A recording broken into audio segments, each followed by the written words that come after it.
When I was 27 years old, I met my biological mother for the first time. Well, technically, it couldn't have been the first time because I came out of her womb, but you know what I mean. I was born in one state and moved to another with my father before my first birthday. And while I came back to the state of my birth from then until 13 years old, at least once a year to visit, I never saw her again. Not until I was 27 years old. Now, all I can tell you is the story from my vantage point. I can't tell you the story from her vantage point. I can't even tell you the story from my father's vantage point. I've heard their stories, and somewhere in there, the truth exists. And everything that I'm going to tell you is absolutely a true story. It's just from my perspective, how I experienced it. I'm going to share my feelings and my thoughts, but I'm going to keep that centered on what I know, what I can prove, not what I suspect or what I heard. This is not a tell-all. You're going to have to wait for my book for that. But there will absolutely be twists, turns, some difficult truths, some laughs, and some things that might very well make you angry. At that time, I'd been living in the state of my birth for about 2 years. I'd graduated from college twice, gotten 2 degrees, and I only moved back to that state because the college that I wanted to attend for graduate school was offering me a scholarship. I had one child and family on my father's side who had agreed that if I chose the college in that state over the 2 colleges in other states that were also offering me scholarships, they would help me with my daughter. Now, she had a father, but he wasn't relocating with us. And while he would and did remain an active parent, I was going to need some support. I was leaving all of my support back in the state that I'd grown up in. And this wasn't intended to be a temporary move. It was intended to be a permanent one. So 2 years after relocating, I was gainfully employed and wrapping up graduate school. My man had relocated, and we weren't necessarily interested in growing our family at the time. He certainly wanted more children. The doctors had told me that that was very unlikely to happen because I was having some medical issues, and those medical issues had gotten a lot worse. Not having the medical information for my maternal side of the family, doctors were at a loss. They were having a very hard time figuring out what was wrong with me, and it was getting worse fast. I'd seen doctor after doctor, been in and out of the hospital, and finally my doctor said to me, if there's any way that you can get your maternal medical history, it will probably help us a lot. I have a suspicion that whatever is wrong with you is hereditary and is probably rare. If you saw my testimony, then you know that God cured me of that ailment, and I give him all the glory and praise. But I truly believe that at that time, he was using that illness to direct me to my maternal family. And while it didn't turn out the way that people would have hoped, it didn't turn into a fairy tale, it absolutely was a blessing. See, I'd had a hard life. I'd survived and thrived through a whole lot. I grew up in the projects of New York City. And one of my father's favorite things to say was, you live in the projects. You are not the projects. Now, I still got some projects in me.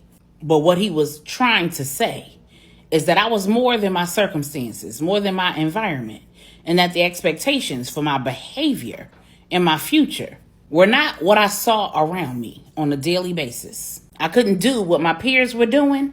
I couldn't say what they were saying, and I couldn't live how they were living. And that was all right with me, because I wasn't about that life. I was not interested in moving out of one project apartment into my own project apartment with a gang of kids, with no fathers, and collecting a welfare check, because that's what was around me. I got into a lot of fights because people thought that bringing up the fact that I didn't have a mother was an insult that they could use to hurt me.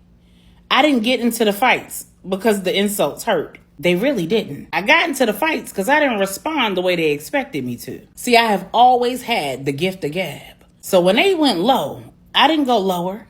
I just went smarter. And 9 times out of 10, my smart behind mouth had them madder than they tried to make me. And then they wanted to tussle. And then they found out that while I didn't start none, I would absolutely finish it. And I got that honest. I was 12 years old when I finally escaped that environment.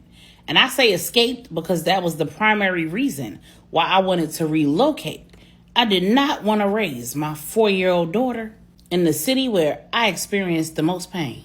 The city where I was molested, where I was homeless, where I was arrested multiple times. The city that I felt like I barely survived. Maybe if my entire childhood would have looked like it looked from 13 on, I would have felt differently about my hometown. And yeah, I still consider it my hometown because that's where I grew up. I don't have any recollection of ever living in the city of my birth, not until I was an adult, when I chose to move there. What happened at 13 that significantly changed my experience in New York City? Yolanda Bogan.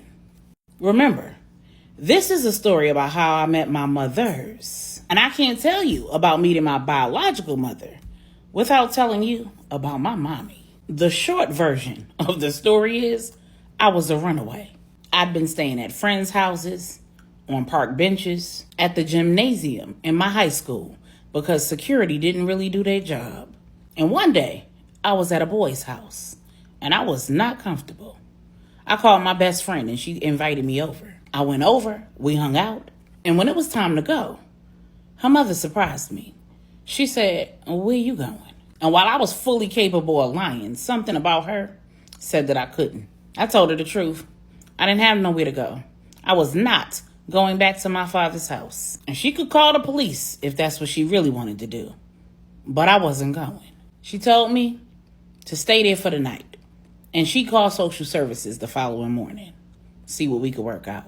A few court appearances and lawyer fees later, she was my legal guardian. Now, between that day and a judge's seal on the documentation, I did go back to my father's house and some things happened. So I left again. Now today, he and I are good. But no, I am not leaving out what transpired from birth to then or during that time frame because I'm worried about how he might feel about it because he'd have no problem with me sharing the experiences that I've had with him. I've shared them lots of times. But this is a story about how I met my MotherS. And from the day that that woman looked me in my face and asked, "Where you going?" she became and remains my mother. And she affectionately referred to me as her plus one because she had 4 other daughters who are very much so my sisters, 3 younger and 1 about the same age. She's older than me right now. She's older than me for about 4 months out of every year. But again, this story is about how I met my MotherS.